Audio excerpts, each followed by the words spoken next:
ابتدائی انسان اللہ کی توحید پر قائم تھا، مگر وقت کے ساتھ ایک خاموش انحراف نے جنم لیا۔ پھر لوگوں نے آگ سورج کی پوجا شروع کی، مجسمے بنے جو آہستہ آہستہ عبادت گاہ میں بدل گئے، اور یوں شرک کی ابتدا ہوئی۔ اسی دور میں اللہ تعالیٰ نے حضرت نوح علیہ السلام کو نبی بنا کر مبعوث فرمایا۔ اسلامی روایات کے مطابق آپ کو عراق کے علاقے موصل اور اس کے اطراف میں بھیجا گیا تھا۔ آپ کی قوم ظاہری ترقی میں تو آگے تھی، مگر اخلاقی زوال کا شکار تھی۔ حضرت نوح نے 50 برس کی عمر میں نبوت پائی اور اپنی قوم کو صرف اللہ واحد کی عبادت کی دعوت دی۔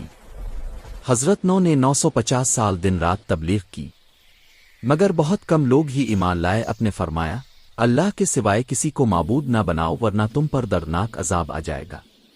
اس پر قوم کے سرداروں نے آپ کا مذاق بنایا اور آپ کو جھوٹا کہا۔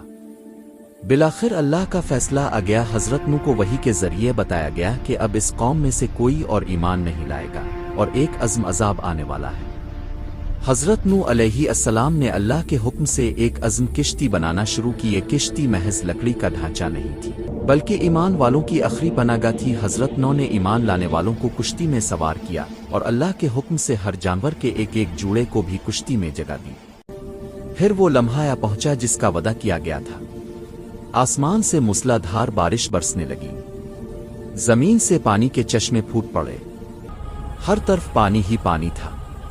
یہ تاریخ انسانیت کا پہلا عظیم سیلاب تھا۔ جن لوگوں نے کفر کیا، جنہوں نے حق کا انکار کیا، وہ سب اس سیلاب میں ڈوب گئے۔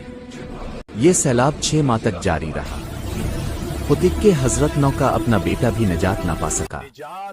یہ واقعہ ہمیشہ کے لیے یہ پیغام دے گیا کہ نجات نسب سے نہیں بلکہ ایمان سے ملتی ہے۔ آخرکار کشتی جبل جودی پر ٹھہر گئی، اور یوں پرانی دنیا کا خاتمہ ہو گیا اور ایک نئی انسانیت کا آغاز ہوا۔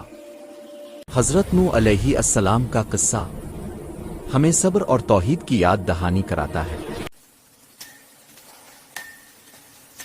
چینل کو سبسکرائب کر لو اور لائک شیئر بھی کر